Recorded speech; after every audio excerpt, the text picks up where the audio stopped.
স্বস্তি ফিরছে শিল্পাঞ্চলে। খোলা রয়েছে আশুলিয়ার বেশিরভাগ কারখানা। শান্তিপূর্ণভাবে কাজ করছেন শ্রমিকরা। তবে এখনো বন্ধ রয়েছে 15টি কারখানা। পরিস্থিতি নিয়ন্ত্রণে রাখতে মোতায়েন করা হয়েছে অতিরিক্ত আইন শৃঙ্খলা বাহিনীর সদস্যদের। বাড়ানো হয়েছে নজরদারি। এছাড়া পাওনা পরিশোধের আশ্বাস পেয়ে ঘরে ফিরেছে আন্দোলনরত বার্স গ্রুপের শ্রমিকরা।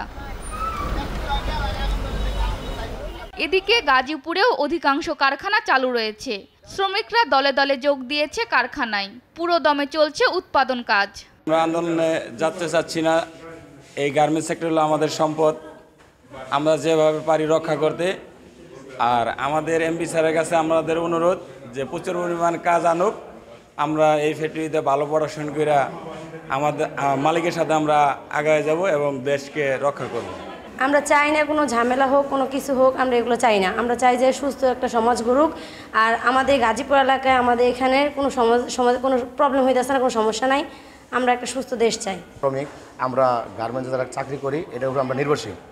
আমাদের যদি এই সেক্টর বন্ধ হয়ে যায় তো বিশেষ করে মালিকের ক্ষতি হবে না, আমাদের ওয়ার্কারই ক্ষতি হবে। যেহেতু আমি একটা ওয়ার্কার, ঠিক আছে স্যার, আমি এই পর্যন্ত আমি জানবো যে আমার যদি গার্মেন্টসে চাকরি না থাকে তা আমার বউ বাচ্চা ওরা চালাতে কষ্ট হবে।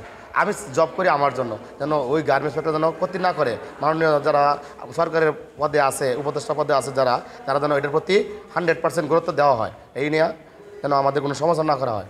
তবে চৌধুরীবাড়ি এলাকায় চাকরি প্রত্যাশীদের আন্দোলনের মুখে 12টি কারখানায় ছুটি ঘোষণা করা হয়।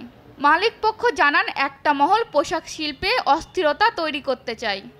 বাংলাদেশের শিল্প খাতের যে শ্রমিক আন্দোলন, সেই আন্দোলন এবং সহিংসতার যে চরম পর্যায়ে, এই চরম পর্যায়ে দেশের সকল শিল্প প্রতিষ্ঠানগুলো তাদের শ্রমিকদের ন্যায্য দাবি, সকল দাবি মেনে নেওয়ার পরেও যেভাবে আন্দোলন অতিবাহিত হচ্ছে, আমি মনে করি যে এটা একটা কুচক্রী মহল এই আন্দোলনের ইন্ধন যোগাচ্ছে।